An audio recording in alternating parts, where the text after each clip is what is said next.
All right, back again. So fucking the album. I want to ask you about that, honestly. Uh, Ask away. so what's it been out now for like almost 2 weeks, 11, 12 days? Something like that. Week tomorrow. A week tomorrow? Yeah. Oh, I thought it was Yeah. farther back than that for we, some reason. we did that one last week, and then that was that Tuesday, Oh shit! All right. I think, at least. So, how has it been going since it came out? Because you were real nervous about it. So, Yeah, that's how's it been? like crazy positive Hell yeah! for most part. Gotten I think like 34 or 37 orders Nice. as far as like for CDs and shit. Post release. Yeah. So that Well, does not include pre-sale. I think that might be a combination of both. Okay. Well, I don't know. I take that back. It might just be the ones that we have yet to send out. Okay. Um, and I think that's just physical copies too. So that might be just with that. We might have more than that, but yeah, dude, it's been sweet. Did you are you getting a lot of like downloads on iTunes and stuff like that? Yeah. Hell yeah. So I got this app on Spotify. It's a Spotify artist, and it kind of like you can set up your own page and stuff. And let's blow it up. So like you go into here, it shows you all the streams for it. Oh, you like your analytics? Yeah. Fuck yeah. And like all the songs and stuff, you can go from like, Oh, that's awesome. time, and then like saves, like people that have saved it on here. It kind of breaks it all down and Wow. less like 7 days or 24 hours or whatever. That's awesome. Yeah. Yeah, that's so like the last 28 we've had like close to 900 listeners in the last month. Mm-hmm. And yeah, this kind of breaks it down as far as like the streams and stuff. Fuck yeah. So Wow, that's really cool. yeah.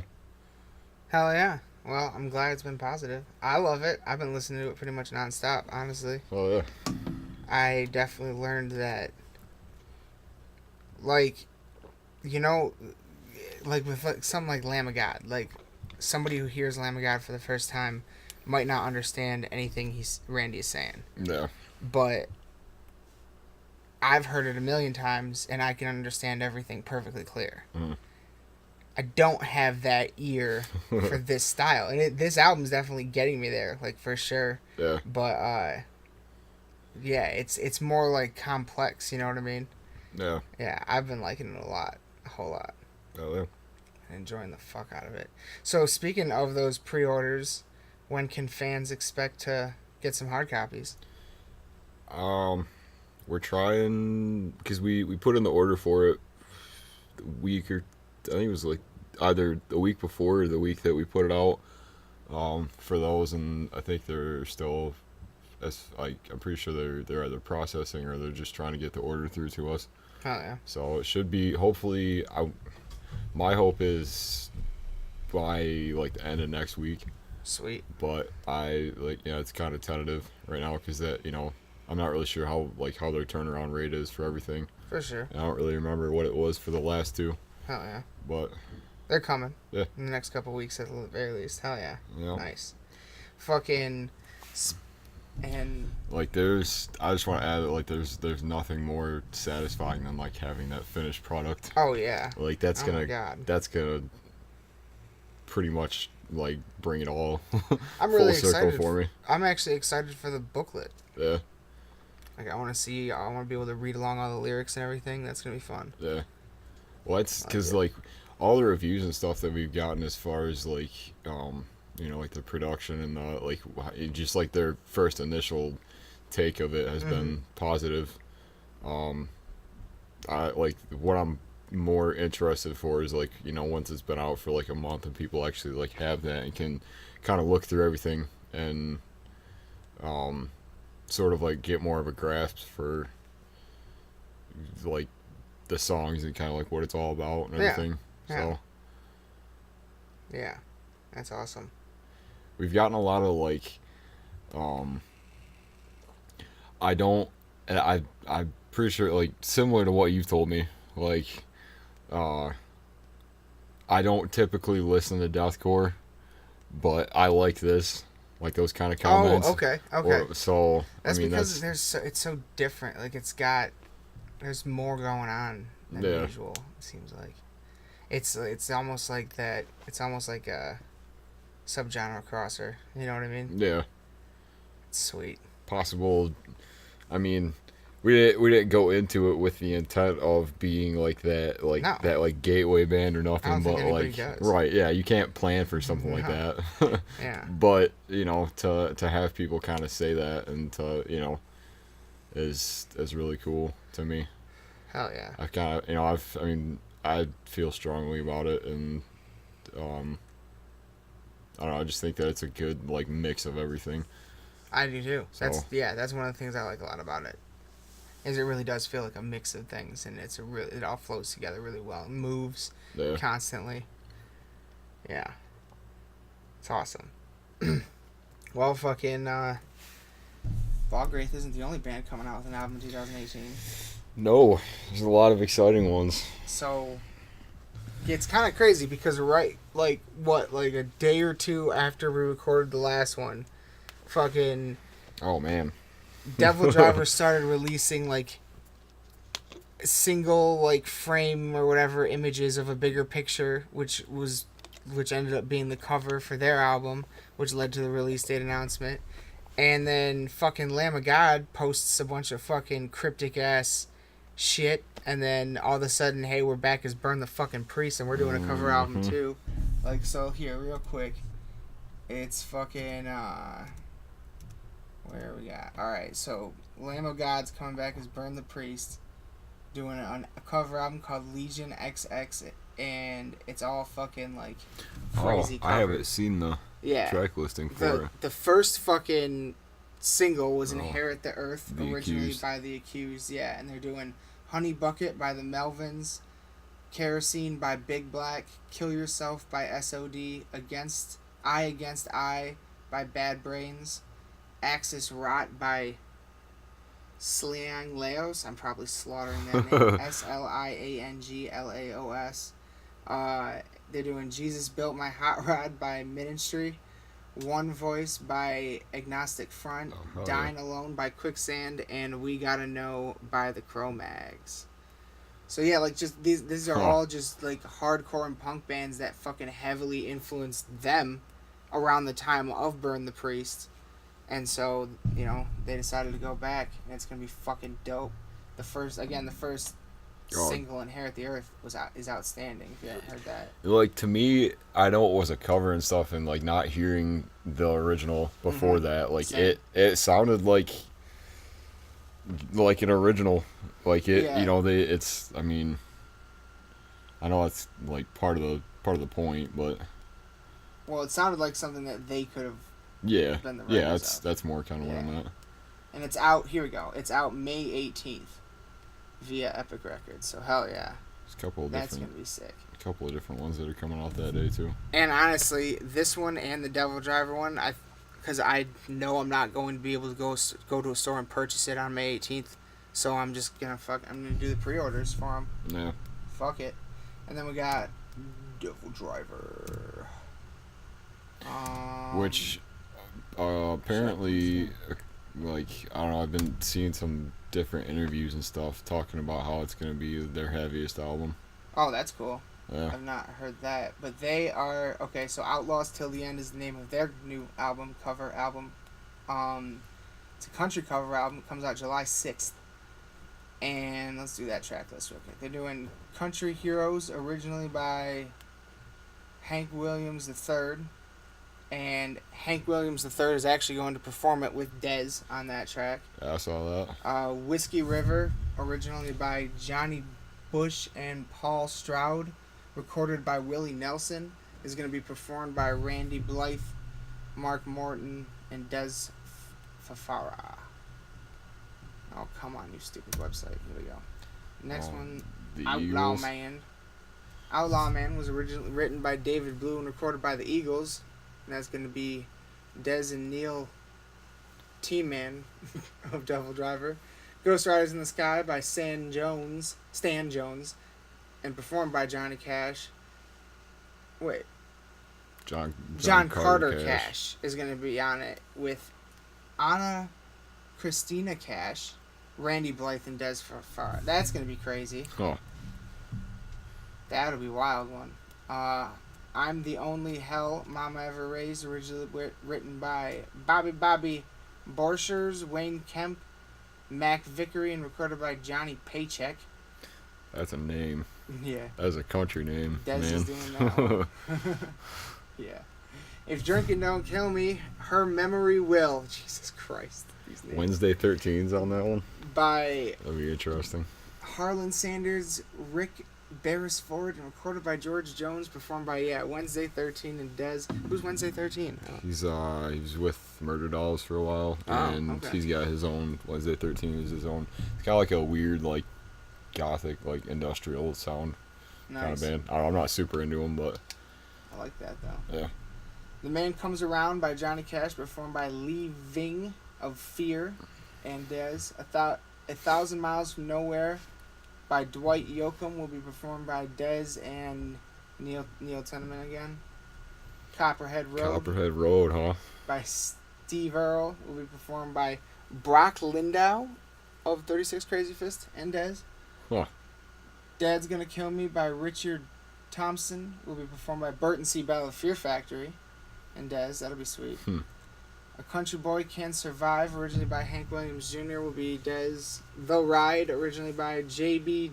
Detterline Jr., Gary Gentry, recorded by David Allan Coe, will be performed by Lee Ving again. And Des. Let's see. And I think that's it. Yeah, that's it. So yeah, I'm really looking forward to that. I think it's going to be sweet. It's got a good cast of people. I think it's gonna be like different than. Yeah. I mean, obviously it's gonna be different than what they've put out before, but I can't really think of a band besides like Bodum that's done like A full-on cover. Yeah, well, not just that, but like has done like country songs and like covers and stuff. Yeah, that's a good point. And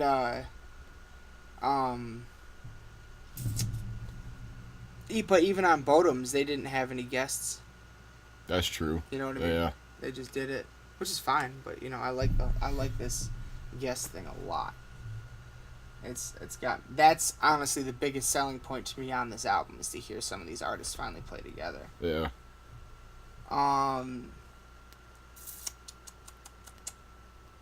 Oh yeah, and they got Five Fingers coming out with a new one, and Justice for None. I like that title.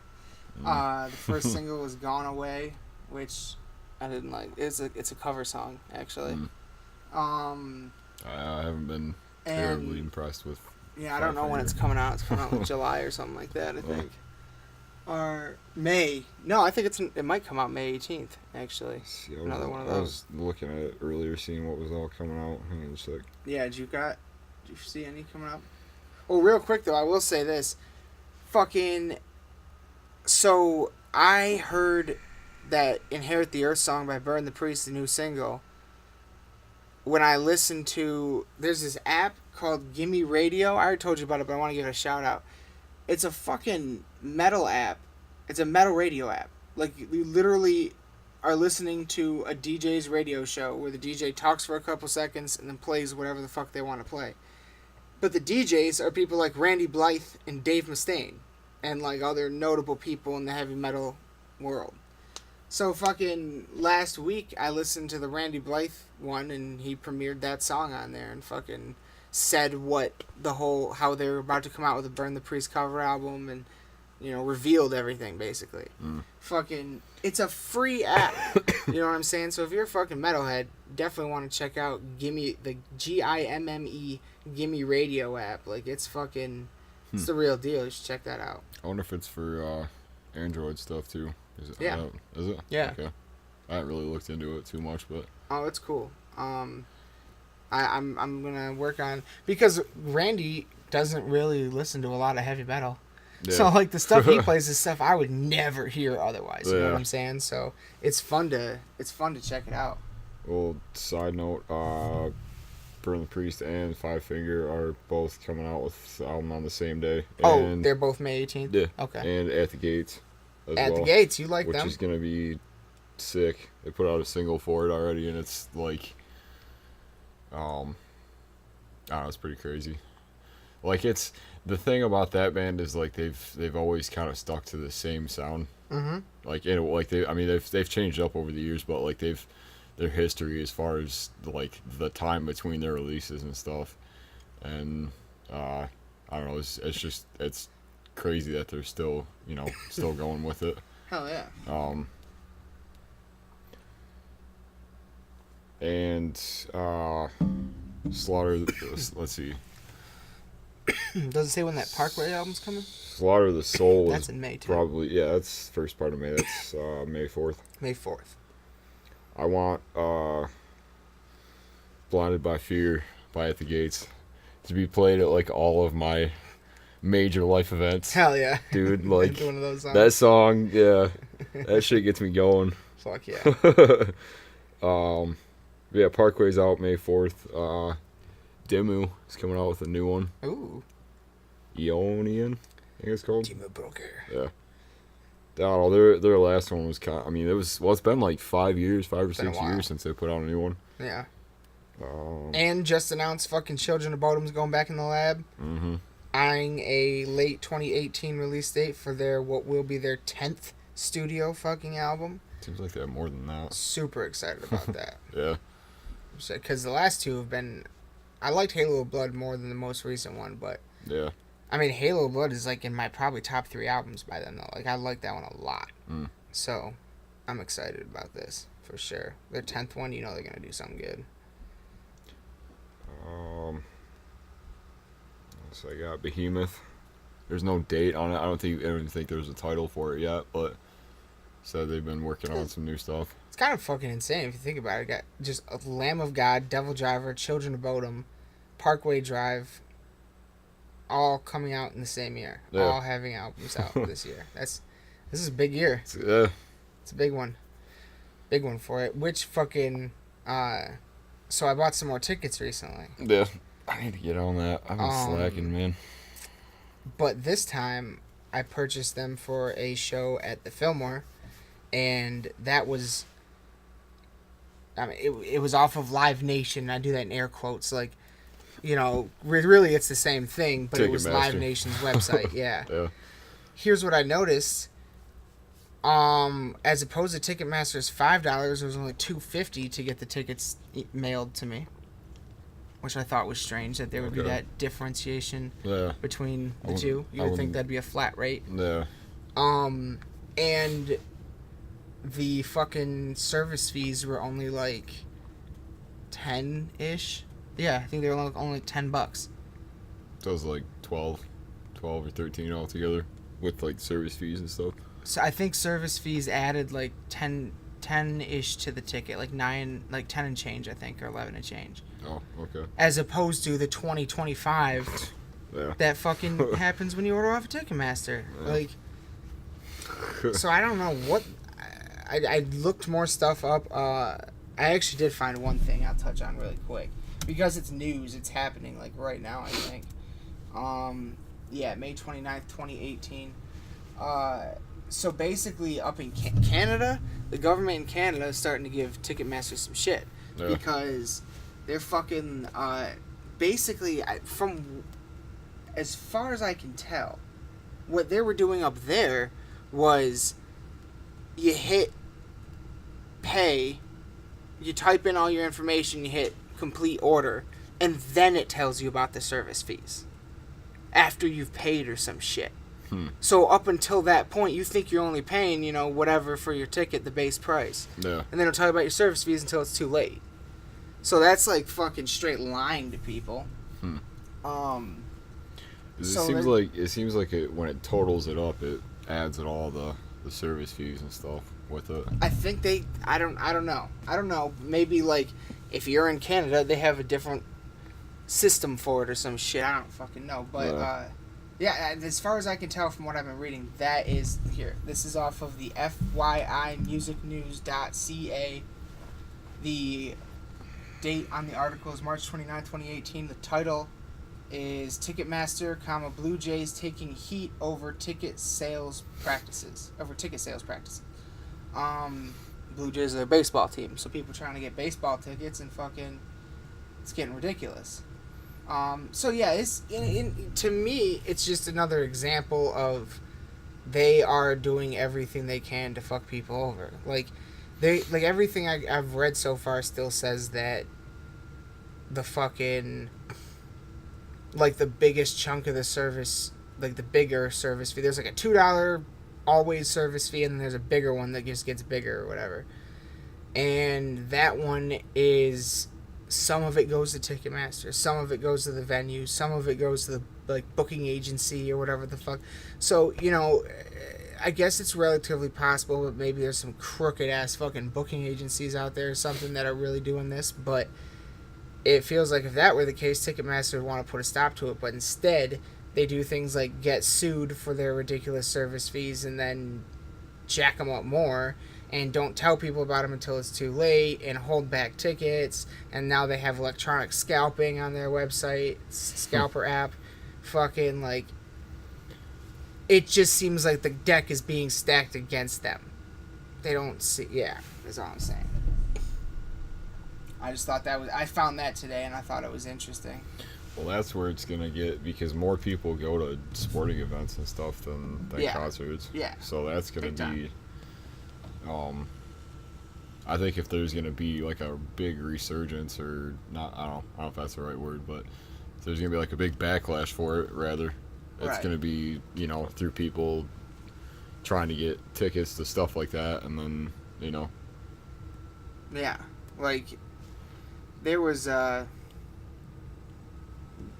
they are also just getting ridiculous. I was listening to another podcast recently where the guys mentioned, they go to they live out in LA and they go to Lakers games or something, and they were talking about cheapest seats in the house were $200. Nosebleeds for a basketball game. Yeah. How, you can't take your family to this shit anymore. It's too fucking expensive. What the fuck is going on here? And I don't know, yeah, I don't really have a problem with a $10 or less out the door added to the ticket cost service fee. Yeah. I don't really have a problem with that, but when it's $25 and that's how much the ticket costs, that is absolutely insane. That's beyond ridiculous. So that's, something's going on here is all I'm saying. What the fuck? It's getting ridiculous though, either way. Yeah. You gotta keep this shit affordable. You can't make somebody pay for 2 tickets and only give them 1. That's, yeah. You can't do that.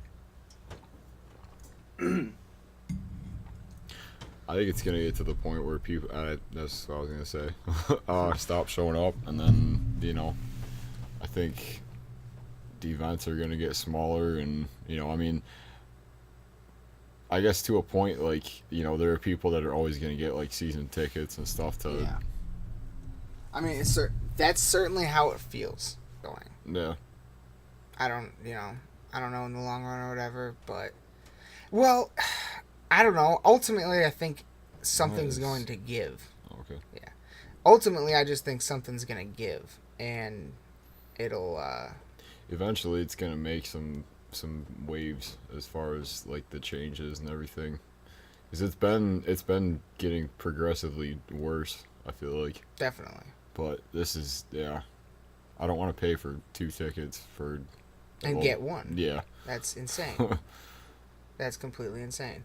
And now with the fucking, since I don't want to switch it again, you should pull it up on your phone. There's a fucking article that I sent you earlier about fucking iTunes. Something new and interesting. Where's this article from? Let's see.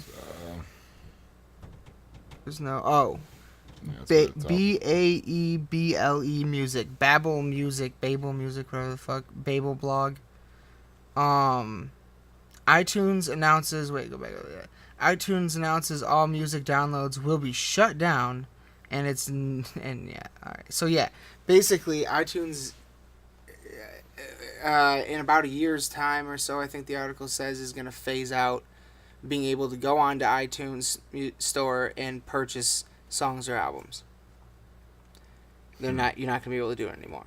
The only way to you're still gonna have all the music that you have purchased. They're not taking anything away, but if you want to hear like new stuff or whatever the fuck, you gotta get Apple Music, which is a streaming. Oh, so they're trying to Spotify thing.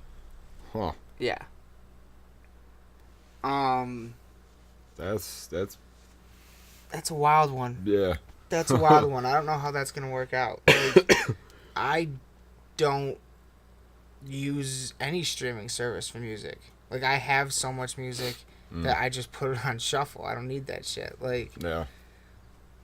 And if there's something specific I want to hear, then I go hear it or I download it.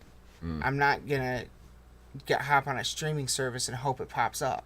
Yeah.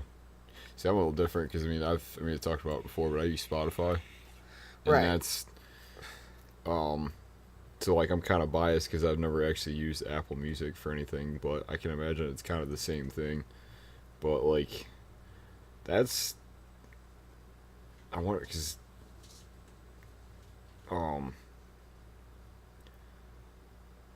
just wonder how they're gonna make like money off of it and stuff, because I mean obviously they're gonna have like subscriptions and stuff for it. But is it gonna be at ridiculous rates? And no, it's like $4-5 a month or something like that. No, okay. For Apple Music. Yeah. Be interesting to see the reaction to that, because didn't that just get posted today? Like, is that I think that's brand new. Yeah, that just got like announced. Date was on that. Yeah, that really blew my mind. It really suggests, like, if they're going for that. Oh, March 27th, so that was 2 days ago. If they're going for that, though, that means they have an idea in their head that is, like, that's how people listen to music now. Streaming. It's definitely going that way. I don't, though. Maybe I'm a minority now. I don't know. But, like, yeah. It's not how I ever plan on listening to music either. Like, very specific. I can see that. I mean, because I still buy music whenever I can. But with Best Buy and all these stores just not carrying physical music anymore, I don't know. I just think that like the easiest way to do it, because it's all right there. It's all accessible through an app, and if you pay the certain amount of month, and you have anything, you can find anything really. Oh, on Spotify. Yeah. So can you like can I search an album and listen to it top to bottom? Yeah. Oh. You'd have to pay for I think it's like $9 a month or something like that. Right. Yeah. So, as opposed to, you can download the free version of it, but it's. Oh, I didn't know you could do that though. I thought it was like a Pandora kind of thing. Yeah, well, it is if you download the free version of it. But if you pay the monthly subscription, then you can like go in and literally listen to whatever you want, their entire catalog. Yeah, and it's for the price of the subscription. Yeah, that's what they're gonna do. That's why they want it. So that way, now I never have to download another song on my phone to take up memory again. It's just all on the app. Has access to their database. Yeah. And that's like I used to fill up like full iPods full of like just tons of stuff, and that would like sounds so old saying it, but like it just took forever half the time, because like you have to like ripping it into iTunes still takes forever. Yeah. When you consider like most computers don't have CD drives anymore. That's true too. It's moving that way, which really bothers me. Because for example, the fucking Burn the Priest album, I'm gonna pre-order that shit because I want a hard copy, so I want to be able to rip it into the thing. I don't want to have to pay for it again in iTunes, and pretty soon I won't even have that option anyway. Yeah. They're really fucking over anybody who likes a CD, goddammit. Yeah. Making this as difficult as possible. If you want new shit, at least. But especially with this kind of music, like there's very much still a market for physical copies of stuff, and people that want it will seek it and go out and find it. Yeah, like me. Yeah, yeah. I still, because it's all about like, I mean, with heavier music, I like. There's something about looking at like, just really, really intricate, like cool artwork and stuff while you're listening to it, because it kind of like brings the whole feel of it. Mm-hmm. Not like kind of makes like an experience out of it, kind of. Mm-hmm. And so, I mean, here's a perfect example. The it used to be the CD would come out, and then sometimes they would also have a deluxe CD, and that deluxe CD would either have a couple bonus songs and or a fucking documentary of the making of the album, and those are fucking phenomenal every goddamn time. And that's why I think I'm gonna drop. I think I'm gonna spend $40 and get pre-order one of the Devil Driver bundles that includes a making of that album DVD. It's the only fucking way I could see to get it. And it also has like a cool fucking like flag poster and shit. Like totally worth $40. Like the CD and DVD alone, that's $20 right there. And you get like, I think like a flag poster and like a belt buckle or something else cool. I don't know. Yeah, so that's the thing is like, in addition to like, people seeking out and stuff, is like, if you want it and you want stuff like that, like there's extra stuff, so that it kind of sweetens the deal a little bit, which I've always liked. And maybe Apple making this move will force situations like, I mean, probably not, this is wishful ass thinking here, but like what I would like is when I pre-order the album on the release date, also give me a code to hop on iTunes and download it.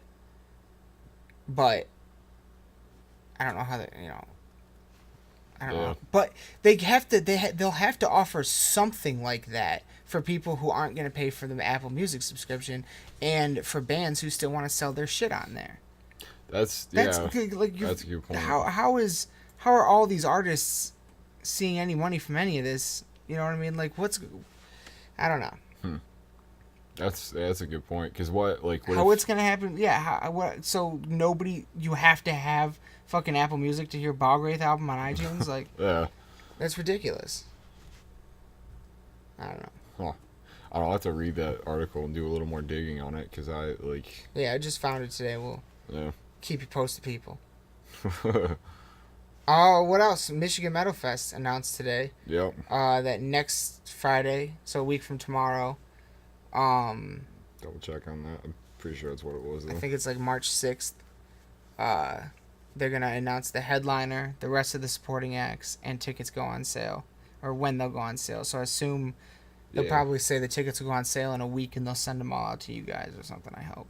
Yeah, I imagine we'll probably have tickets for it, months in advance. I mean, obviously it's. I mean, if it's March, April, May, June, July, August, that's March is when you want to get them out. April. Yeah. March or April. Yeah, April 6th. That's what I meant. Yeah, it's April 6th. Yeah, that's when you're gonna want to give everybody a handful of months. But yeah, I'm excited. Very excited for that. Excited to see who's. I really have no idea. I couldn't headliner could be. Like, I don't begin to guess. Like. I don't really have go with it. No. I don't really have any guesses. No. I have bands that I would like to see. Yeah. But absolutely. Like there's it's either ridiculous and will never happen, like, wishful thinking, or, possibilities. Right, it might happen. I mean, Devil Driver was there year one, so shit. Sure they can get. I know they can get people. They can get them. Damn, was there? I thought I had more for you, but I don't know. Oh my god, I hate this computer. Right now, I don't know what's happening. Oh my god. Oh my god. What is going on? Yeah, I don't know what the fuck that was. Sorry if that's on here. Technical difficulties. Computers suck. Oh my goodness. All right, here we go. Oh my god. All right, yeah, back to it. Shit. I know I had something else. It's just gone. What do you got? You got anything? More just like discussion Go. questions and stuff. So I was kind of thinking we were talking about like stuff that's been coming out, and like I said, I kind of went down a wormhole. Yeah. I don't know. Like, what have you been listening to lately? Bob Ruth. Besides, also, oh my god, just in general. Yeah. Parkway. Lots of Parkway lately, for sure. Yeah. I've been, I think the other day I went back and listened to Ashes and Sacrament.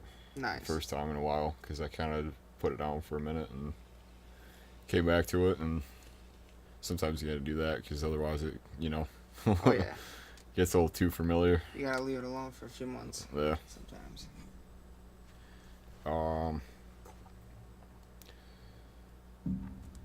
Been listening to a lot of Arch Enemy. yeah, Mm-hmm. like older Mm-hmm. stuff. Old Arch Enemy, original lead singer.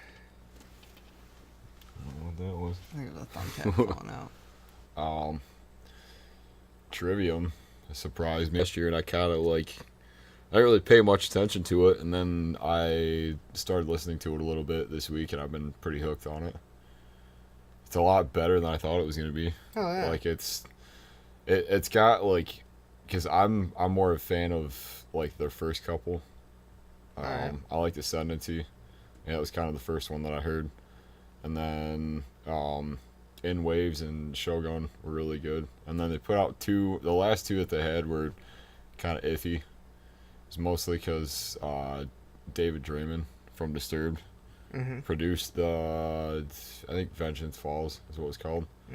And it was, I don't know, it was cool, but you could definitely tell that he had a hand in it, because it kind of sounds like if Trivium did Disturbed. Yeah. As far as I don't know, it's weird. I mean, I'm sure there's some decent stuff on it, but I haven't really gone too far into it. But yeah, The Sin and the Sentence is what it's called. And it seems like they get a new drummer every 2 or 3 records. Oh, go on. Yeah, because they got the guy from let me see, because that is probably the biggest the biggest thing that catches me about it is just some of the drum work on it's really good. Quick sidestep. Have you heard of the band? They're just just now starting, sort of. Bad Wolves? Sounds familiar. Sounds familiar? Yeah. They actually did a cover of that zombie song. You know that song? Zombie. Yeah. Huh.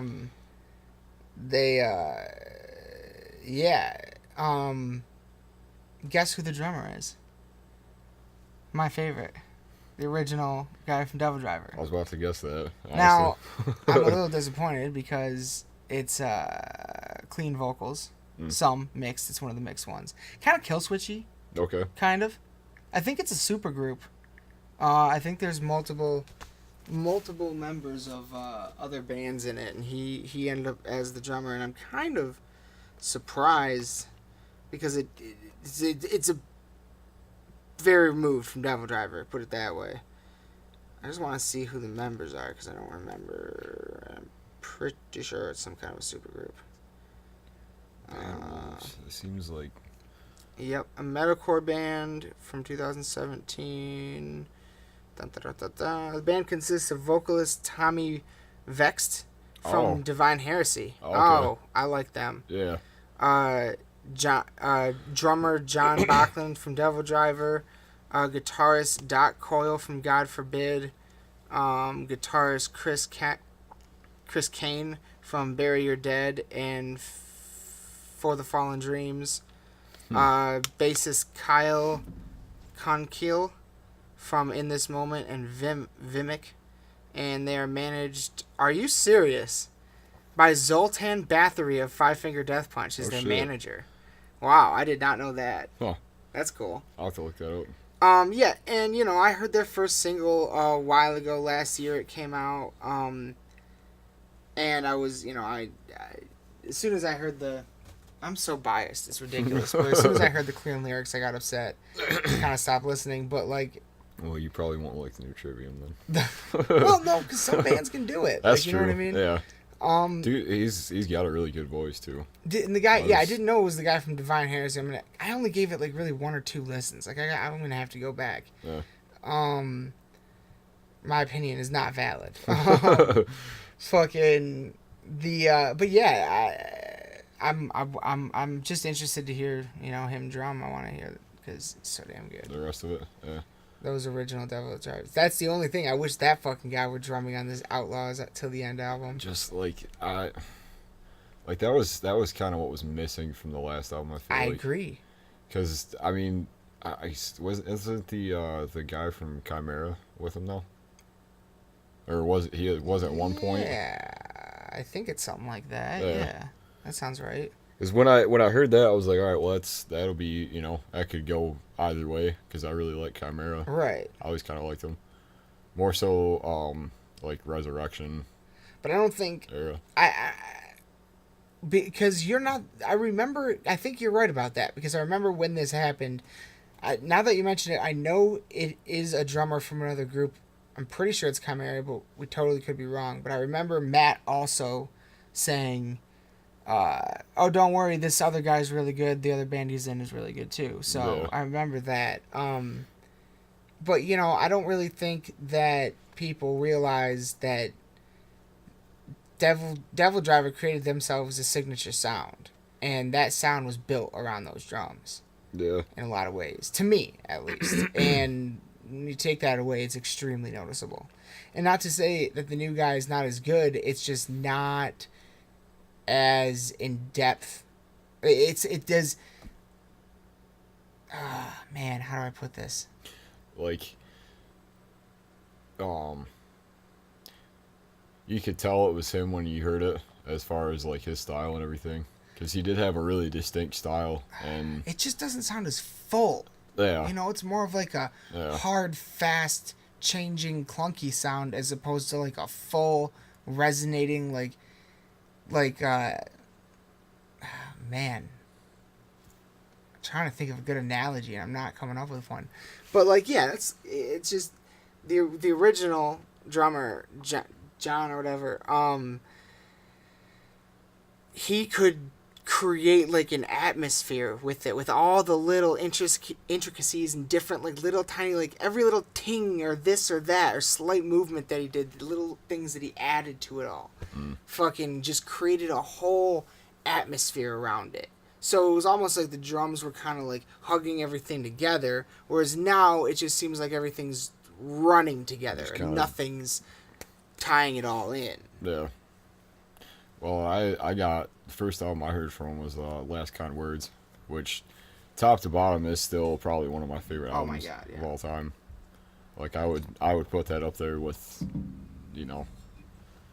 like Sacrament and because I mean I got into both bands about the same time, but yeah, like and Fury of Our Maker's Hand, both those albums. Yeah, that one a little bit later on, but definitely those two. So I mean it's hard too when when bands switch members and they have like a couple albums deep. Yeah. With their few like Black Dahlia Murder's done that a couple times.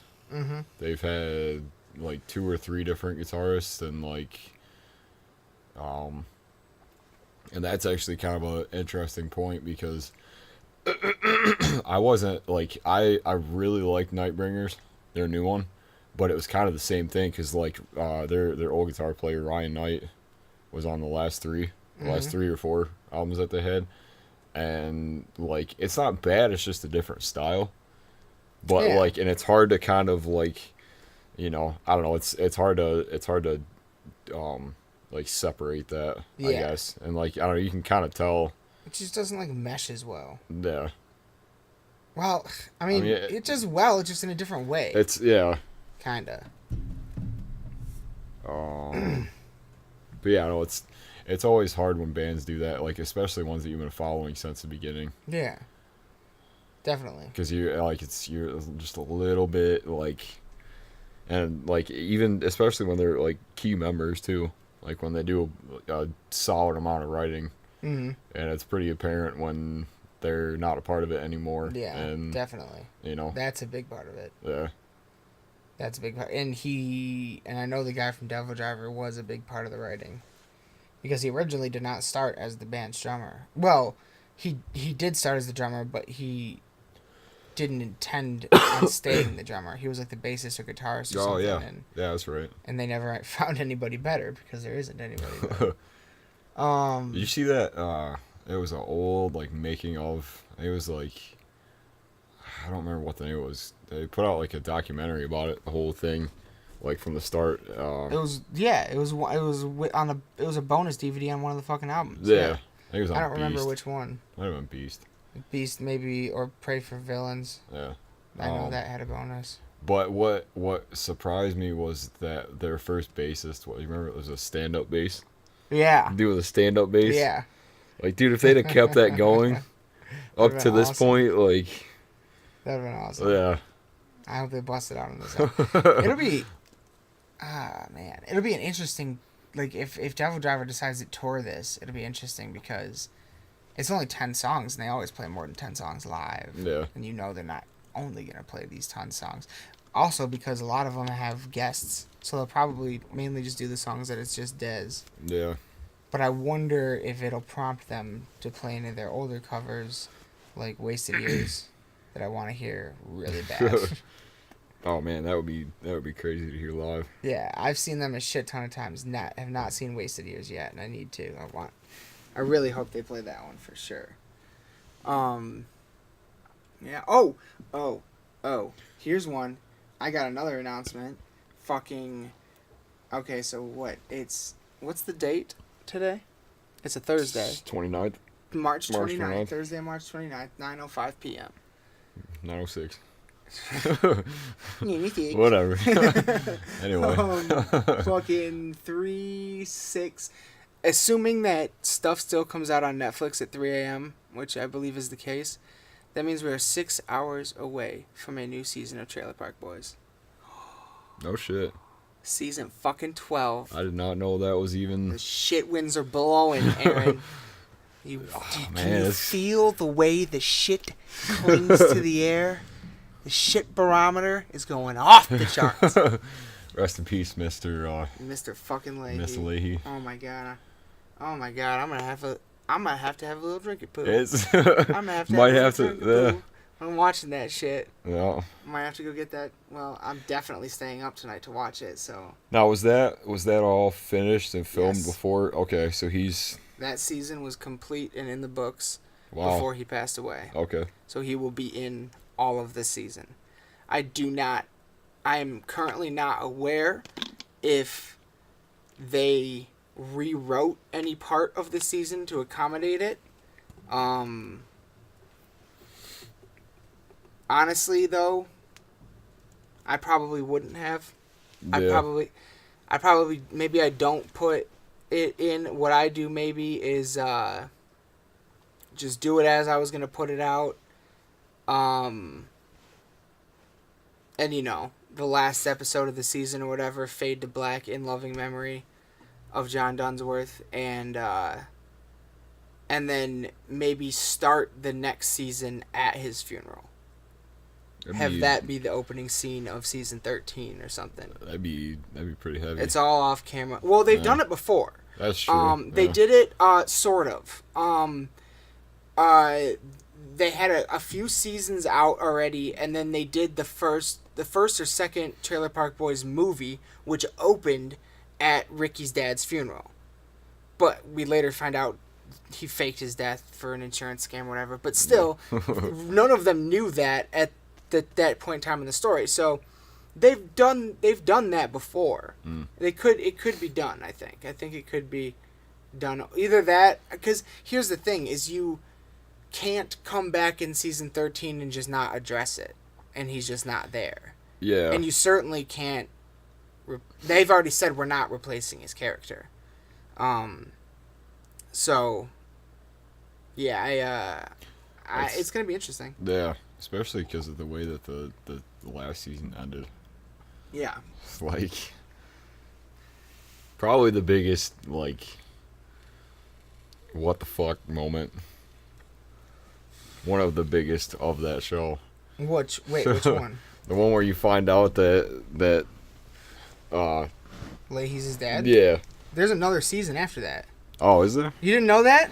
Fuck. Oh, dude, yeah. There's a whole nother season after I'm that. way behind that, apparently. Where you find out all kinds of more shit. Yeah. Yeah. Man, I thought that was... Because I was thinking, in the time between all that, there was a bunch of stuff that happened with, because J-Rock's not going to be in... He was not in the most recent one. Okay. Damn. Yeah, no, J-Rock's... But they just said he's on tour, and they said that Lucy went away to live with Tom Arnold. That's right, I forgot that whole thing went down. Yeah. So, yeah, they... well, shit.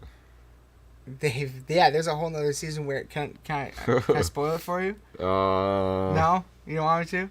It's honestly, it just adds more mystery. It's not solving anything. Alright, yeah. So basically, it takes a few episodes before Leahy tells Ricky that he's his father. You totally did see this, because they did it. Remember how they did it? Like Star Wars? You don't remember? You didn't see this? Dude, I might have. Dude, there's one of the best scenes they ever fucking shot, where Leahy is... Ricky's pissed, he comes over, he starts fighting Leahy, and it literally turns into the Skywalker Vader fight scene, and, Leahy hits his hand, and fucking, so Ricky's, hanging off the side of the thing with one hand, he's like, I am your father, the whole thing, genius, absolutely genius. I was sitting there watching it, and as it was happening, I was like, oh my god, this is Star Wars. Oh my god. It's fucking brilliant. Dude, I'll have to go back and rewatch it, then. But then a couple episodes, so Ricky's trying to go all, he wants to, he's his dad, he wants to act like it, so he's going soft on him. And Julian's not buying it. So he gets a DNA test done and finds out that Leahy is not Ricky's biological father, but neither is Ray. Huh. So we don't know. Okay. Who Ricky's biological father is. That's what happened. Is it just added more mystery. Yeah. Because Leahy genuinely did believe it. It wasn't a scam. He genuinely did believe he was his dad. So all the shit that they talked about were in that scene. There's Leahy was like, didn't you ever wonder why your mom left the park? So there's all these little seeds that they've planted that they could easily, I hope, delve into a little bit. I think it's fun that it kind of like South Park. You just get so many seasons in, then each one is kind of standalone. Yeah. Now for the first time, they're kind of tying them together, making it congruent, and it works. It works really well. Yeah. God, maybe because I don't know. It's been a long time. What's it been like? I've been rewatching it. Yeah. Well, it's so brilliant. Did you ever see the Trailer Park Boys Out of the Park either? Do you know what that is? Yeah, wasn't it? There's two now. They did Out of the Park Europe, and in November they did Out of the Park USA. Yeah, because it was just after. After he died. Yeah. I remember that because I was kind of surprised that they put that out. Yeah, they're straight up mini seasons. Yeah. That's what those are 6 or 8 episode runs of them just going around the United States and Europe, and it's fucking brilliant. I wanted to bring this up too. The podcast. I was just gonna ask if you listened to it yet. Dude, you did listen to it? Yeah. So the shit with the wind chimes with the Alexa. Oh my god! It was it just kept wind chime sounds. Dude, my god! I was driving to work at 6:30 in the morning, and dude, that was the funniest shit I'd heard in a long time. Yep. I was cracking up. The Trailer Park Boys podcast is gold. Yeah. It is gold. It's so damn funny. They did one. the most recent one, they had Randy on, so they called Burger King to try to give him a free burger card. Holy shit, dude, that was hysterical. And there was another one where, like, Ricky was like, I found out about a female sex toy, and it's a vibrator, and when you're finished, it automatically orders you a Domino's pizza. And they were like, no fucking way. So they called Domino's to ask. I swear to God. Oh, man, it was funny. So fun. Oh, here's another shout-out, podcast shout-out. I found a new one. Yeah. That I'm sure is on however you listen to Trailer Park Boys. Just started, 6 episodes deep, The Osbournes on a podcast. Like all 4 of them. Sharon, Jack, and Kelly. What? On a podcast. What? And like the first one, they kind of like, this is fucking, they kind of introed it a little bit, and they've had a couple guests, including Jim Norton, who's very funny. Oh, okay. He's been on Joe Rogan a bunch of times. He also has his own podcast. Very good. I've been thoroughly enjoying the first 6 episodes that I've heard. Do you know what it's called? I believe it's just the Osbournes podcast. I think, because it literally is like the kind of like the way they're going about it is, hey, this is what we've been up to since our show. Here, I'll just go on laser. I don't know if it's that or not. Appeared Appeared on the Osbourne Family album. Season 1, the Osbournes podcast is what it's called. Oh, okay. Yeah. Did you ever watch that what's it called?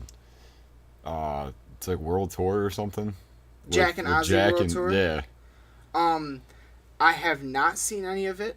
But after hearing a few episodes of the podcast, I do want to. I heard it's good. I heard it's good. They I didn't finish watching the episode, but they go and like, I don't know. It's just them like hanging out in foreign countries and stuff, and just like, you know. Well, it did. I think season 2 was in the United States or something. Is it? Yeah, because I know he mentioned that they went to Key West, and I knew I wanted to see that episode. But yeah, it's great, man. They talk about all kinds of shit. Ozfest. Oh, okay. Yeah, they get into stuff. You know what I mean? They like talk about like. Just really everything in between from when the show ended to now is what they're kind of getting into. And yeah, it's fucking dope. You can definitely tell it was Jack's idea. Yeah. You know what I mean? Yeah. The same. But like also like Sharon is on the talk. So she's on like a conversation show. Yeah. You know what I mean? Yeah. And I fucking love Sharon. She is I love her so much. She's always been like one of my favorite figures in the fucking metal music scene. Yeah. Do you remember that? I was just thinking about this. It was a show way back. It was called like Search for Ozfest or something like that. Where they had I'm like just now remembering this because it was. Vaguely. I remember watching it. It was sick and like, so like what the fuck was that? they went like around the country and stuff and. Like, tried to find, you know, a bunch of bands to try to, like, make it on Ozfest. Really? And then let me see if I can... That would have been... Man, I kind of remember something, but it's... I don't know. That'd be tight, though. That'd be a good one. If, you know, we still had an Ozfest. Yeah. That's that's the kicker right there. Battle for Ozfest is what it was called. Oh... Nice. It's on MTV. So where 8 bands battle it out in a series of challenges to win a spot on the stage of Metal Fest or Metal Festival Ozfest. That'd be sick. It's only had 1 season. It was back in 2004. Oh Jesus Christ! Wow. I don't know where I pulled that out of. We were just talking about like Okay, so got pretty positive. I don't reviews. even think Ashes of the Wake was out yet. I think that was 05. So like, this is before Lamb of God. This is before Children of Bodom and Devil Driver. This is before like so much shit. Yeah. Could you imagine if somebody did that now? Like if there was a show like that. Like a touring show like Yeah. Ozfest, and they did a show like that. The straight exposure from that. Oh my god. By itself. Well, my genuine hope would be that they are. My concern with it would be how are they selecting the bands. Yeah.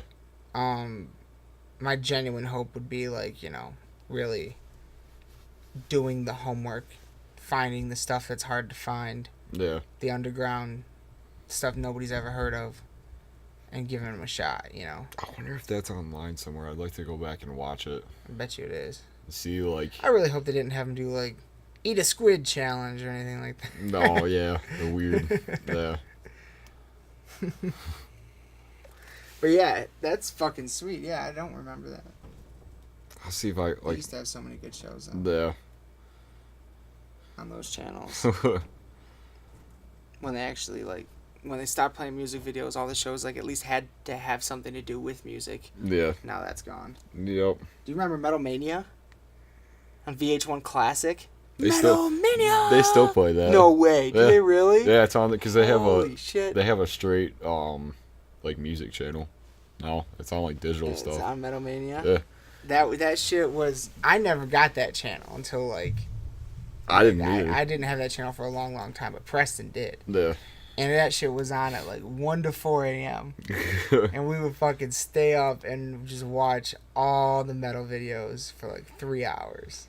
Every video. I'm glad you brought this up because, like, I mean, I know we've talked about music videos and stuff before, but, like, do you, like, it's kind of why the, you remember the Key and Peele with, what's that video? Where they'll like show the budget of it at the bottom of it, and then like halfway through the video it cuts and it's like super lowbrow, like low budget. Vaguely, yeah, I kind of remember that bit. Like that's like bands were making videos like that way back in the day, and like I feel like half the stuff that they did wouldn't pass today. No, like some of like the bad special effects and you know what I mean? God. Yeah. Well, a lot of the Metal Mania videos too were like hair metal. That's yeah. So there's a lot of like that. Yeah. But yeah, I fucking love Metal Mania. And you know, it's something too. I've been getting back into videos actually lately. Like I've been unpurposely seeking out music videos. Yeah. Specifically though, between our conversation last time and this one, I saw a music video recently that really impressed me, and it's not metal. It's not music that I would have ever found on my own normally. A buddy of mine who's in no way, shape, or form a metalhead, sent it to me. He's like, I think you'll like the song. And I don't even know the fucking artist. It's TKJ and Masigo. And I believe the song is called Tadao. Now, there's a radio version of this song that's like 5 minutes long. This is not the version that I like. Well, I don't know. I haven't even heard it. But the version that I do know I like is the 8.5 minute long video where quite literally you are watching these two guys make the music happen. It's not...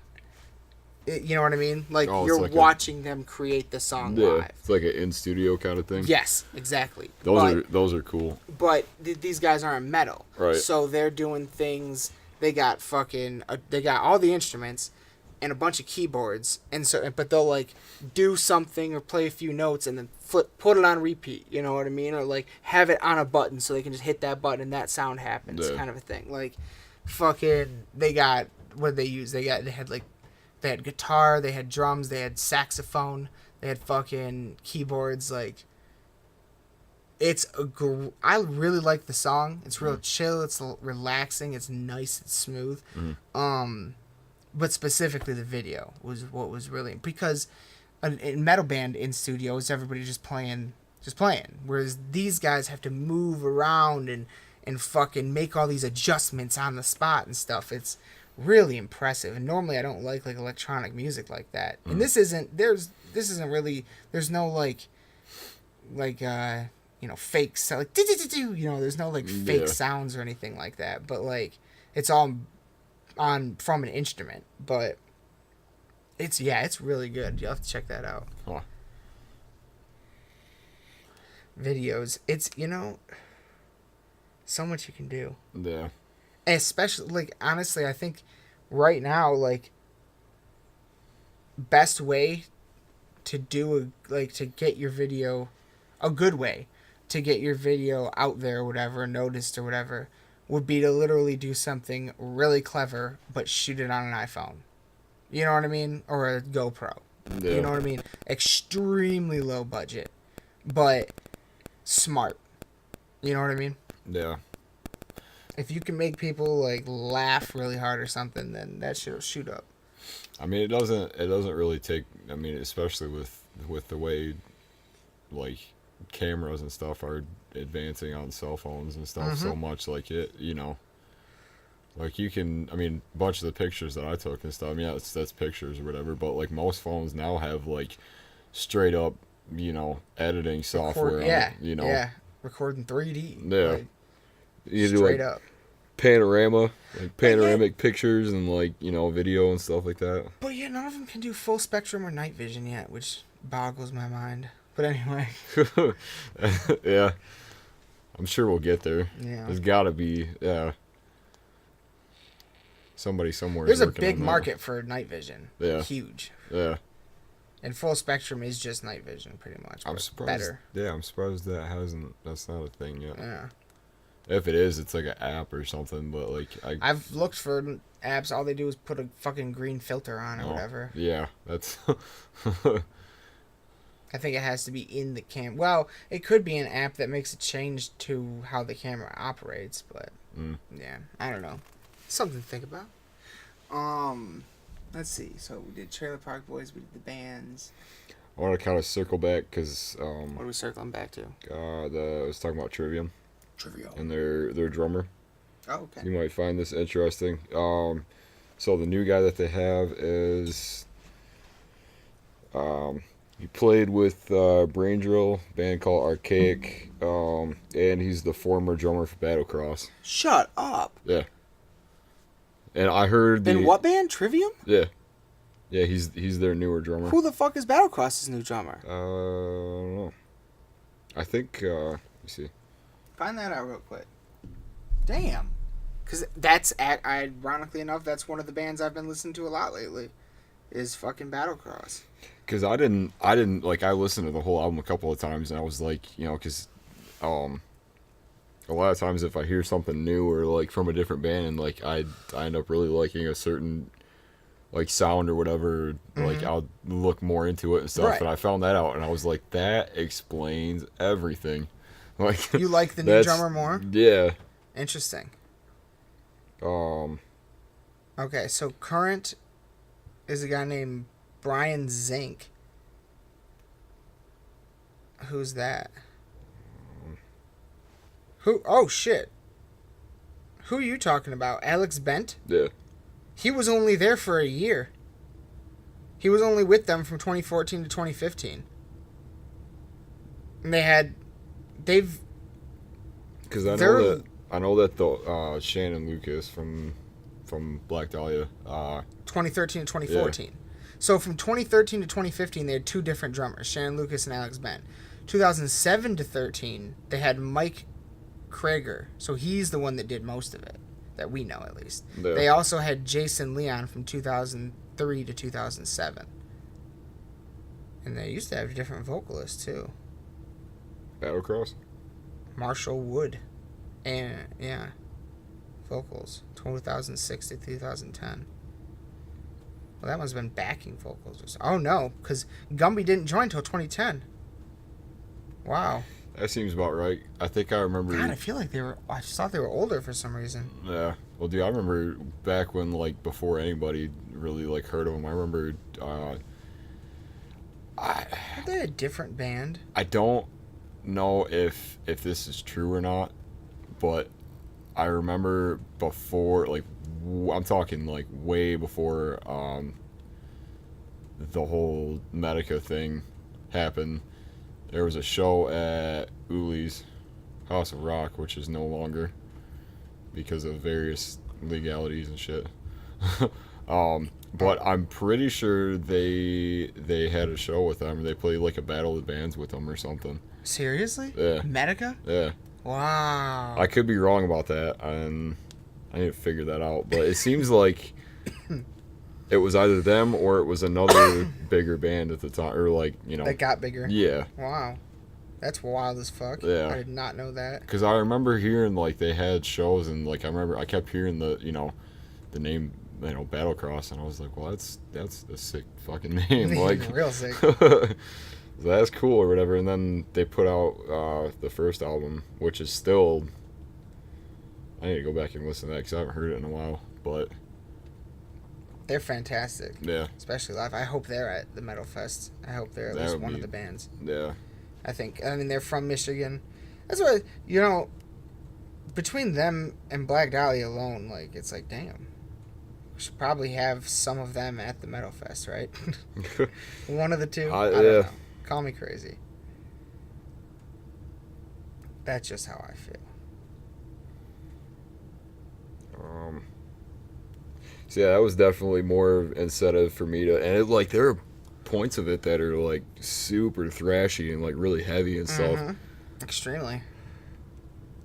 So yeah, I would recommend that album, and then beyond that, for me, it's been a lot of like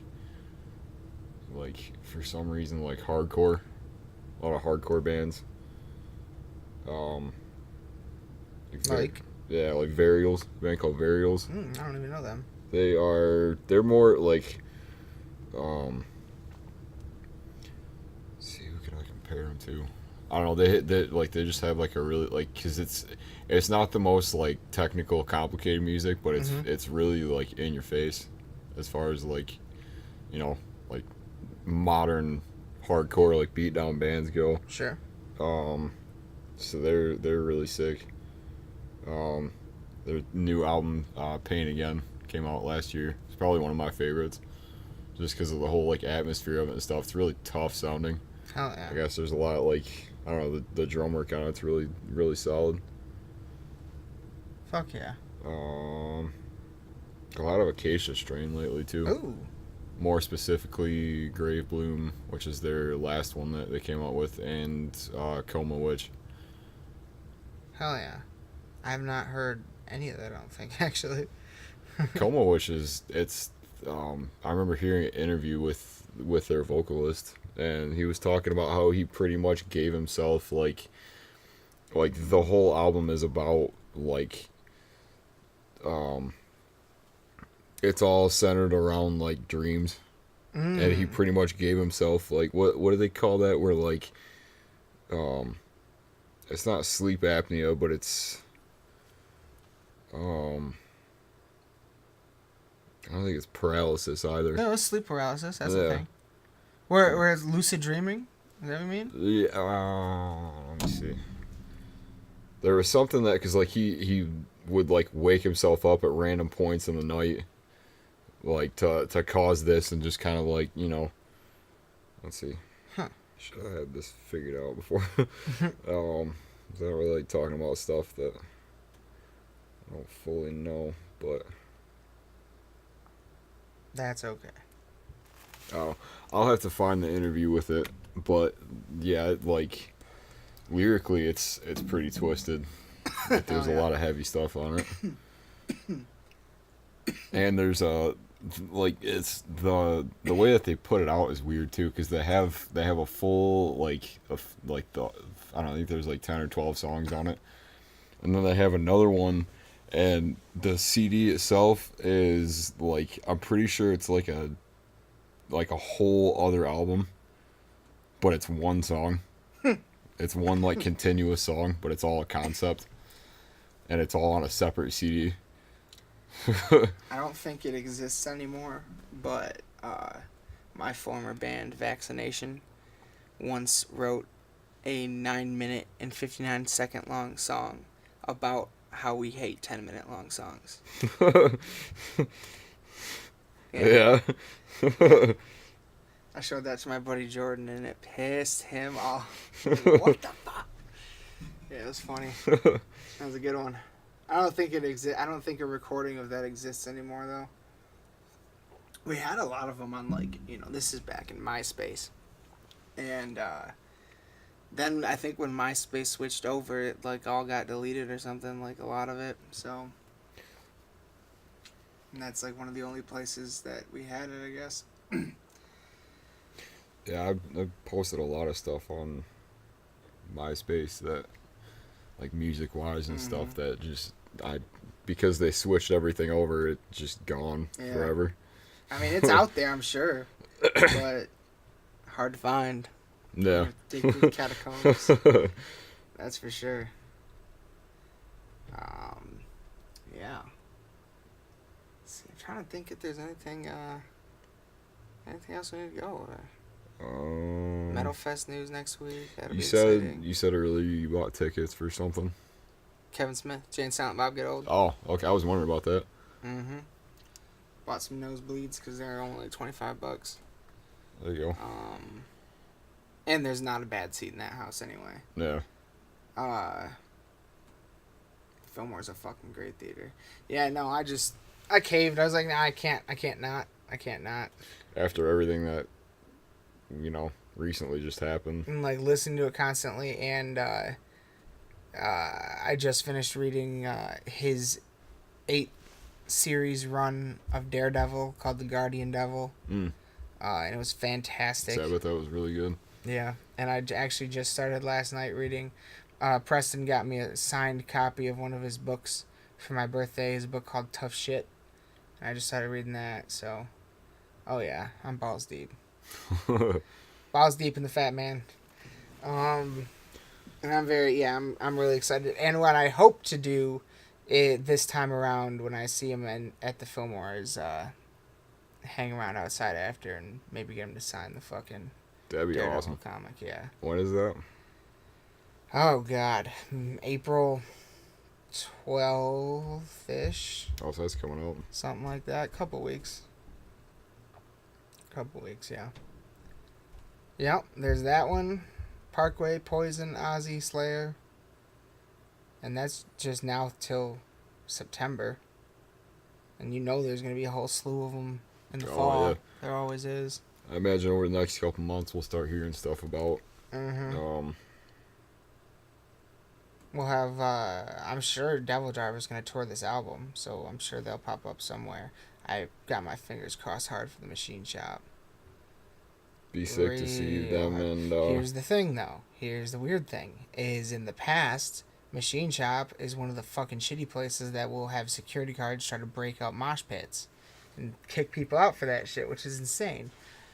And based on the last time you and I were at Michigan Metal Fest, I'm 99.9% sure Dez will not go anywhere that does not allow mosh pits. Yeah. No, scratch that. I'm 100% sure.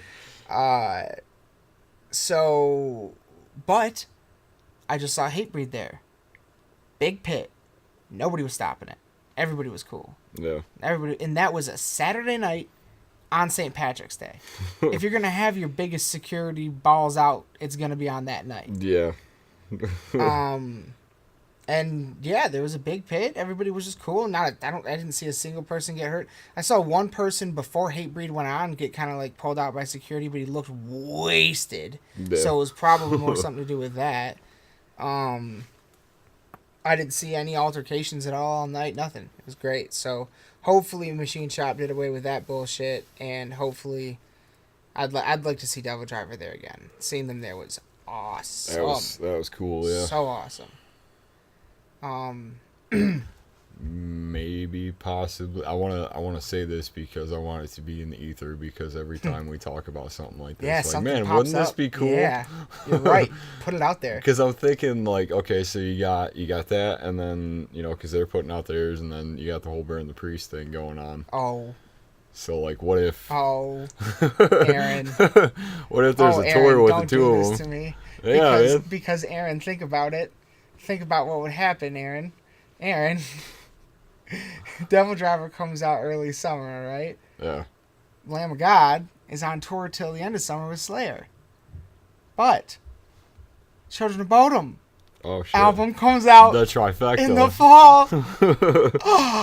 Oh my God. Dude, that would be gnarly. This October at the Fillmore. Yeah. Lamb of God, Children of Bodom, and Devil Driver. Oh my God. That would be it.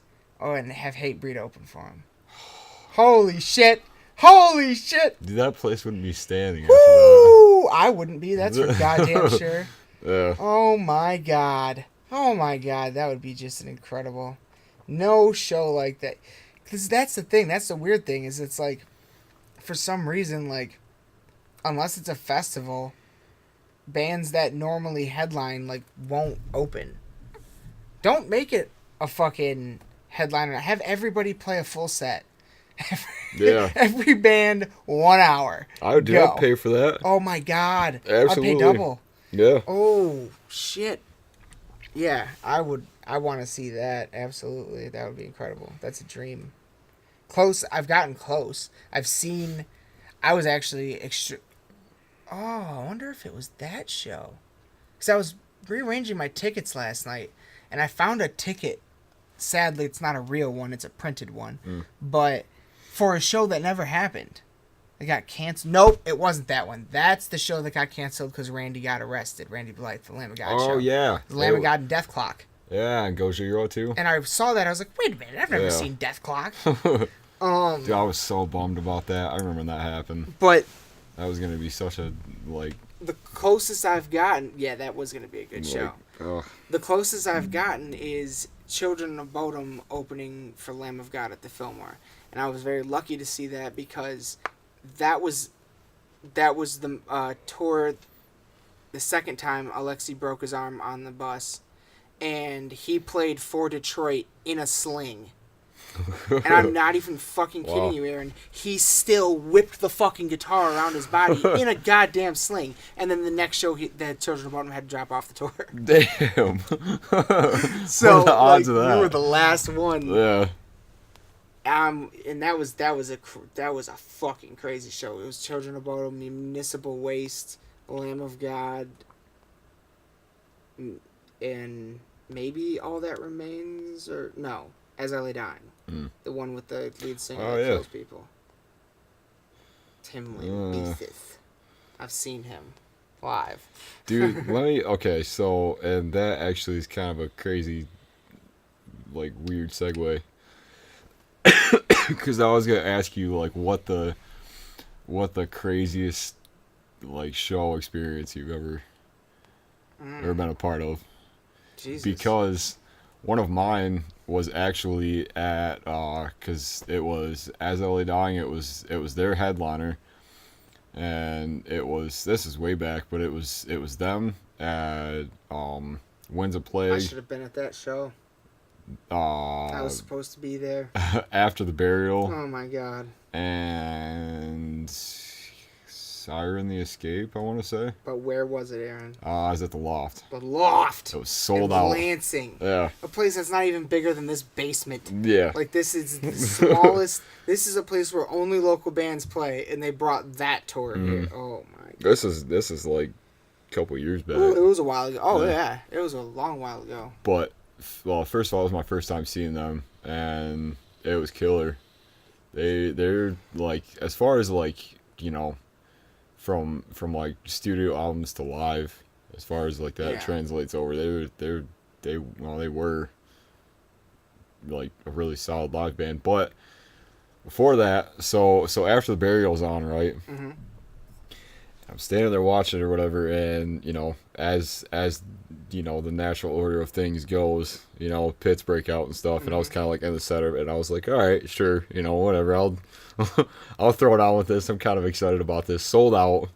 Like I don't know if it was like a full crowd or whatever before, but so I'm standing there, whatever, and I'm like kind of in the shit, and like I don't know, I must have like tripped or something or got pushed, and like I fell, and I remember like I didn't have a phone at the time, but like I was borrowing somebody's, I think, and like so I fell, and like I'm seeing like all the feet around me and stuff like in front of me or whatever, and I was like, all right, this is a little bad. And then like in that, like it must have been like one swift motion, because I remember like throwing the phone and then like being like down at people's feet and then getting like landed on by like 4 or 5 different people after the burial. You must have got trampled. Yeah, but it was like because I'm pretty sure like that caused a couple other people to, like fall over and shit. But like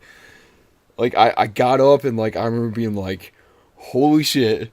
Like this is I could have like had my head get stomped on and like I could have been out of there on a stretcher like. So that's the kind of experience you're referring to. Yeah, but later on that night I got to meet most of Winds of Plague, and I got because this was when Against the World was out. Where were they just chilling? Yeah, it was over like merch tables. You know who else was there? It was Matt. Was he? Yeah, and he met them that night too. Damn. So you guys were like right there. Apparently, Mike was too. Hell yeah. Because we were talking about it. He was like, "Oh, sweet," and I was like, "Yeah, I was there." It's like, "No shit." Show. But yeah, so that was in recent memory. Because after that, all that happening at one show is pretty fucking insane. Yeah, that was crazy. I don't have like just one show where all that much shit happened. Other than like that sort of thing doesn't happen unless you're at like a huge festival. Yeah, exactly. You know what I mean? Exactly. But I would definitely say, and well, there are 3 pits that I would say were the most intense things I've ever experienced. First one was Ozfest 2007. I literally saw a guy get his head kicked in because he was hardcore dancing. That was fucking insane. Oh, I bet. Second one would be, believe it or not, Five Finger Death Punch at the Orbit Room. The circle pit during the song White Knuckles got so fast, everybody looked like a blur, and I literally felt wind coming off of the circle pit. Like it created a breeze in the room. Yeah. It was I've never seen a circle pit that fast before, at least in person. And this was back like Way of the Fist era. Yes. It? Like this was era. No, because Way of the first album, before anybody knew who they were, the first like national tour they went on was Korn's Family Values tour in 2006. Throwing it way back. And I went to that at DT because it had I think like Megadeth was there or something like that. And fucking me and Five Finger Death Punch was playing on the smallest side stage in the parking lot. Like the smallest one. And like while they were on, they had a little thing going and they had a pit. And me and Preston were like, oh shit, that band's got a pit. So we went over there and we're like, what's their name? What a fucking dumb name. Like, what the fuck is that? But we liked how intense they all were. They had cool, it was all good. And fucking they had a pit. So we fucking moshed in that pit. And it was small, but yeah, like before anybody knew who they were, that was the Way of the Fist. So then right after that would have been like, what? The War is the Answer. I think that was tour at the Orbit Room, was the War is the Answer tour. Still a solid record. Sophomore album, yeah. But then the third craziest and probably most crazy, well, it's hard to compare between Ozfest and this one, but the Live Dominance recording, the Hatebreed at Harpo's in Detroit. Here's the thing that a lot of people forget about that show. It was set and sold out and then got rescheduled. They had to cancel it and reschedule it. And there was a lineup change, a big one. A big one. Shit. Because somebody...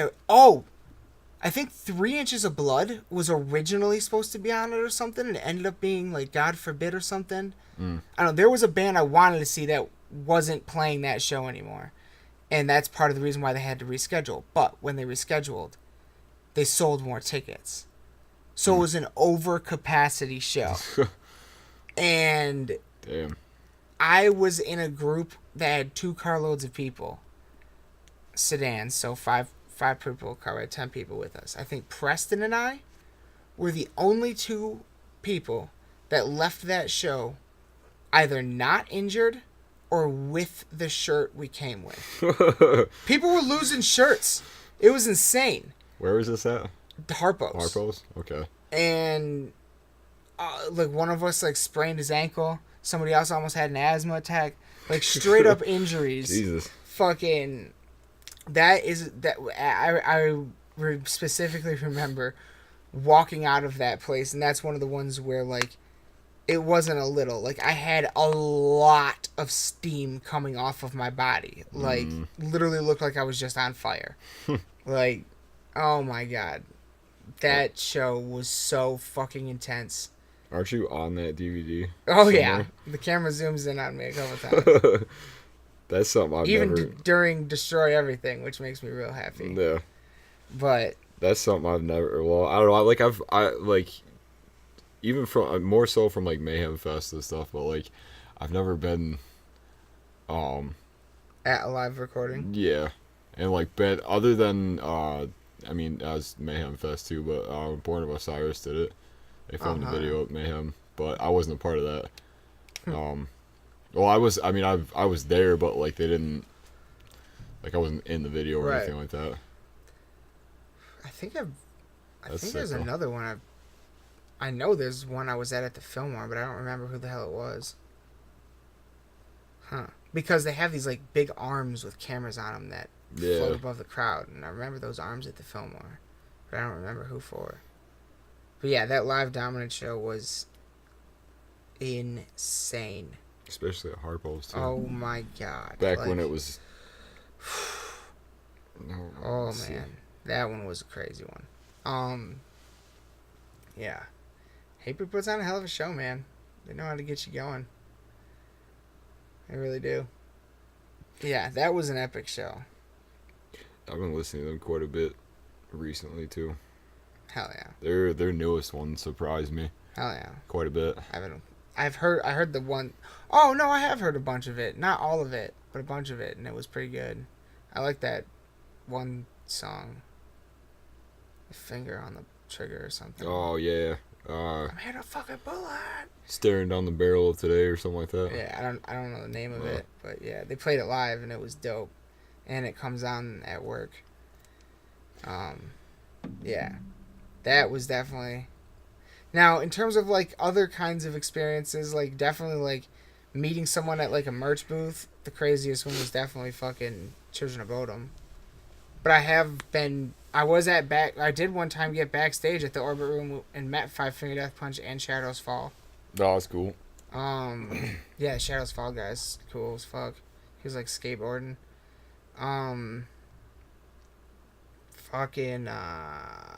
What else? Oh, well, actually, the craziest probably would be when we got backstage at a Mayhem festival, and we stood on the side of the stage at GT while Killswitch played.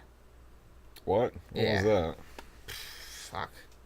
Was that the year that... That would have been, like, one of the first years we ever went. Yeah. Long time ago. But, because we have a buddy, Travis, and his brother's the lead singer of the Chiodos.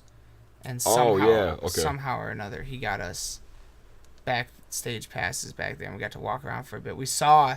Oh, you know what it was? It was the year that Slayer and Manson were headlining, because we saw Slayer and Manson sitting there eating food while we were walking around, and then someone, like, took us to the side of the stage while Killswitch went on. And then someone else came out and was like, oh, you don't have the right passes for this, and made us leave. Like, what the fuck? All right. But yeah, standing on that stage and looking out at the crowd from there was unfucking real. Like, I bet. That, and I got backstage at Action Bronson at the Fillmore, and just being on that stage was just, like, no matter who I'm seeing play, like, just being there, because I've seen so many bands on that stage, like, it's a trip. For sure. Love it. I need to... Well, I don't know. Hardpost isn't really what it used to be, but... Well, that's the understatement of the century. Yeah. But, like, I don't know, because we saw, it was Devil Driver, Carnifex, and a couple other bands there.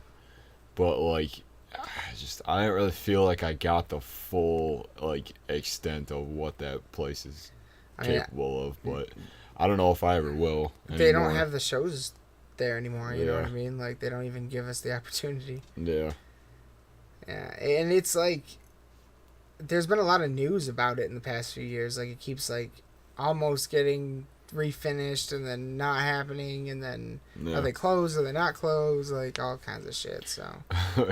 Let me tell you the first my first initial reaction to that place and my very first impression of it was like I don't know.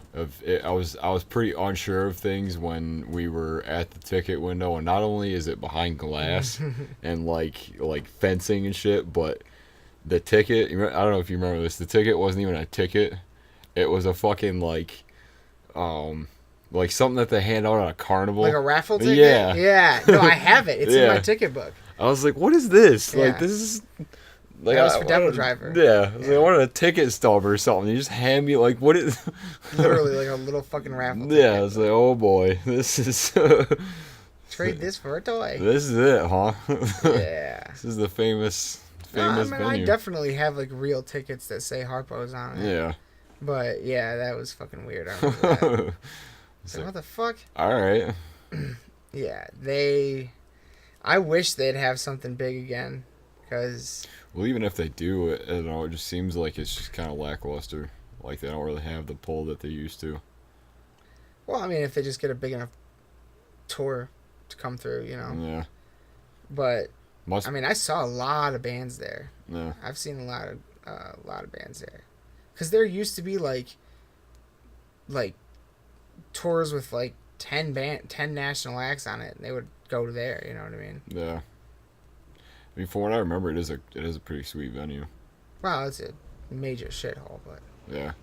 oh man, like, Yeah, it's a terrible area, but as far as... and I really wish when Medica played there and I was on that stage, fucking filming them backstage. There's like a wall of, and bands have signed the ones that have played there, and I have that on camera, but the footage is lost. But every name, like Yeah. Ozzy Osbourne, Black Sabbath, Judas Priest, Iron Maiden, Megadeth, Metallica, Rage Against the Machine, fucking everyone you can think of played there at one point in time.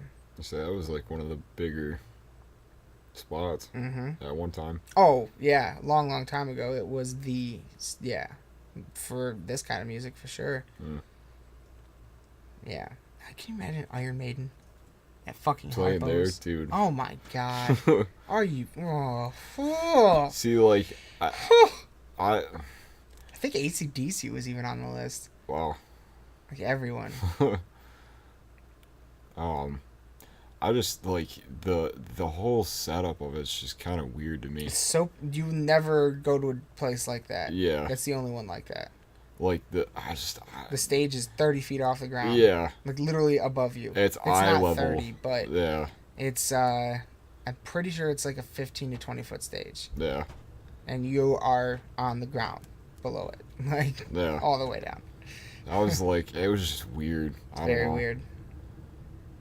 Well, it used to be an actual theater, like where people would go see plays and stuff. Yeah. And I think that's where like the orchestra sat, where they have Down the people the go. Yeah. the actual pit area. Yeah. Yeah, that would make sense. Or something like that. I don't know. Yeah. But yeah. Legendary venue. Not a lot like that anymore. For sure. Nope. Closest you're getting to anything like that is like your small, shitty local venue. Like Max. Max you could almost compare, not in size, but in shittiness. Like, yeah. that kind of shit. Like, well, Machine Shop, kind of. Sort of. It's a little bit nicer, though. I mean, I've only been there once, so I might have and it was like, what was it, a year or two ago? Yeah. But I think that if, I don't know, if they put a little bit more like time and effort into like renovating Max, I feel like it would be like in par with the way that the Machine Shop is. Oh, it could really be something if Yeah. they tried, yeah. They could open it up for sure. This is not terrible.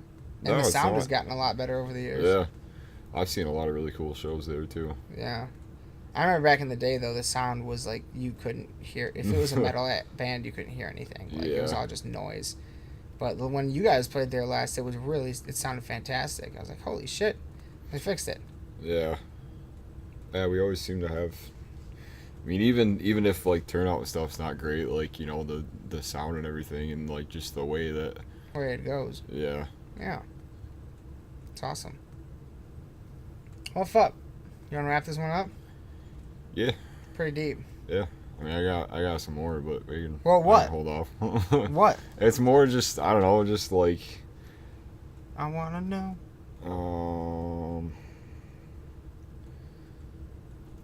Okay, so I think we talked about this from one of the last shows that we went to. It was on the way back, but it was kind of like I don't know. I don't really remember a whole lot of it. We were talking about like the like who you would place on like your Mount Rushmore, Oh. like your like band members and stuff. Heavy metal Mount Rushmore. Yeah, dude. Shit. Thought about that anymore? Oh man. It's so difficult. How many faces are on Mount Rushmore? 4 or 5? We'll look that up. What are our options? I don't remember, and I've been there. This is really bad. But I mean, you know, you gotta put Ozzy on there. That's the given. Naturally. God, man. Thank you, Jamie Josta, for this question. This was on his thing. They're always talking about that. Like, how many faces? There's 4. Yeah. God, so it's got to be just all like the influencers. Yeah, or like you could do either like vocalists or like separate like instruments, or you could do like You almost got to do separate instruments. Yeah. Like otherwise, you essentially would just have to create a super group. Yeah, there's that option as well.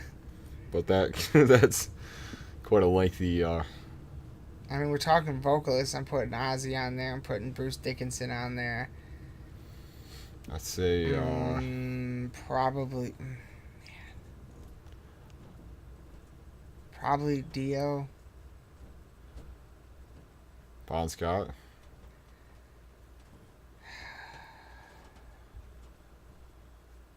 Maybe. Yeah. Yeah, I mean, me personally, like, yeah, probably. Yeah.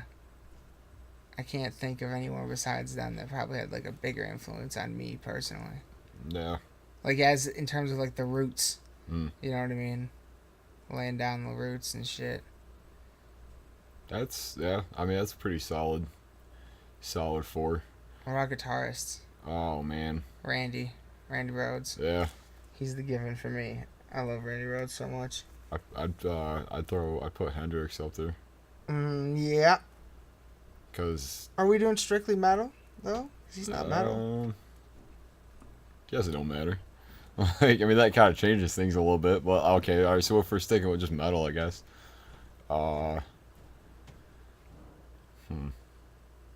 I like Randy Rhoads. Oh, Jesus Christ, Tony Iommi. Oh, yeah. Definitely. That's the given. Yeah. Those two.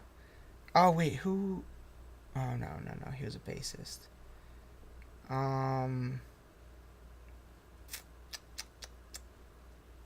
Guitar. Oh, come on. This is easy. All right, so who do we got? Randy Rhoads. We got fucking Tony Iommi. And then you put on... I'm deciding between Hetfield and Mustaine. One of them, not both. But one's got to go up. Dude, I put I don't know. I would leaning towards Mustaine because I feel like he writes more. For some reason. I'm gonna get slanders for this, but the other guitar player from Metallica.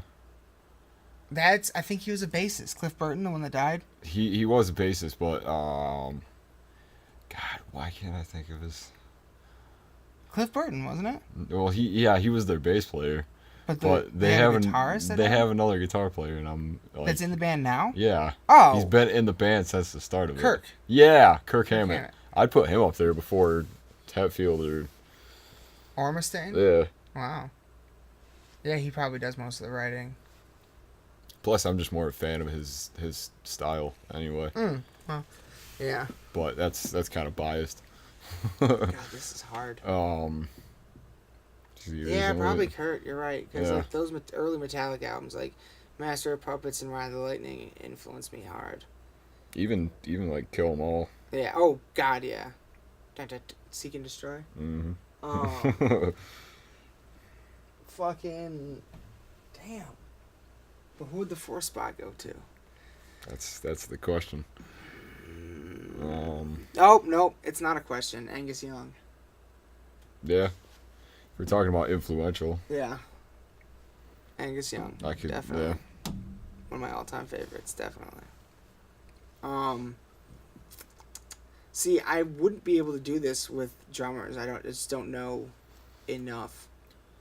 I mean, I could just list my favorite drummers, but they wouldn't necessarily be like known for influential or anything. I'd definitely put. See, that's the hard part, because.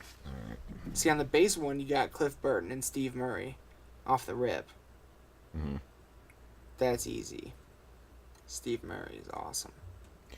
John Bonham, for sure. From the Led Zeppelin? Yeah. Yeah. Definitely. Yeah, I'm with you on that. I always really liked his, just how live his whole sound was and everything for their. Oh, dude. What's his face is not allowed on this list. Lars. Yeah, no. Ian Pace. Who's Deep this? Purple. Oh, shit. One of my favorite bands, for sure. Yeah. Deep Cuts. Nice. Yeah, dude. Yeah, that's a good one. Yeah. That's a good one. My dad is really into Deep Purple, so that's kind of how I got into him. Oh, yeah. He showed me, it's not, maybe it is, I don't know. I just remember being on vacation one time when I was younger, and we were, like, driving somewhere, and he was playing one of their songs, and there was, like, a big drum solo in the middle of it. Hell yeah. It's like, oh, sick. That's awesome. Well, for reference, because it might be easier with a list in front of us. I would say because we put Bruce Dickinson up there, so we have to put Nico. Nico, oh The yeah, drummer. he's been in it since the beginning, pretty much. Yeah. I think. Me personally, Mike Portnoy Who's that? from Dream Theater. Mm. Big reason why I started playing double bass. That's a good one. And he was one of the original members. He was in it for like 25 years or something like that. Hell yeah. So we got Ian Pace, John Bonham, Nico.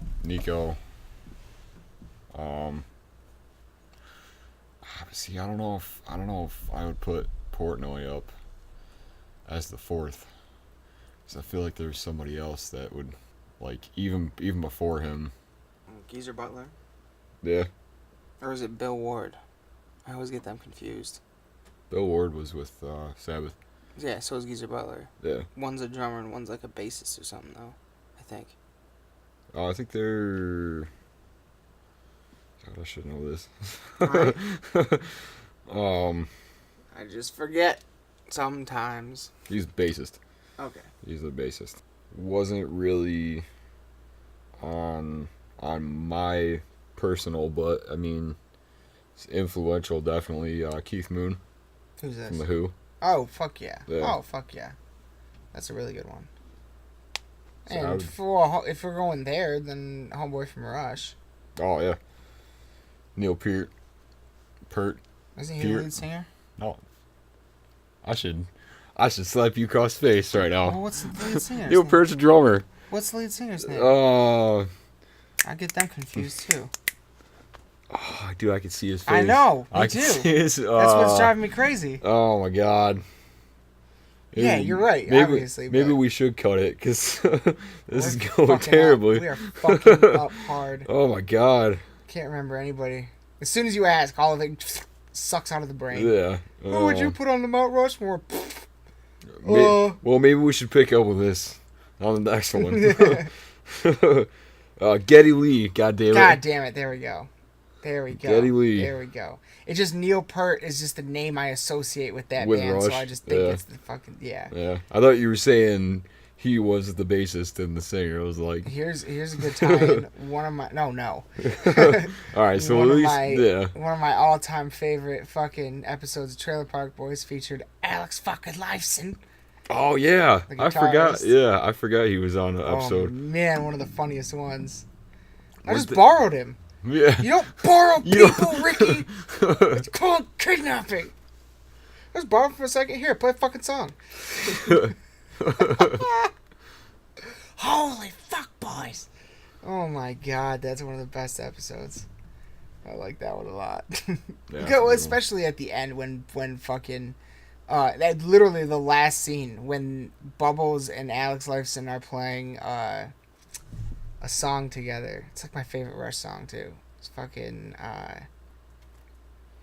oh god. Now see another brain fart. This is insane. It Yeah. never stops. But people know Trailer Park Boys, they know what song I'm talking about. It's like the biggest Rush song besides Tom Sawyer pretty much. But it's not Working Man, is it? no. Oh, God, I don't know. I know, but I don't.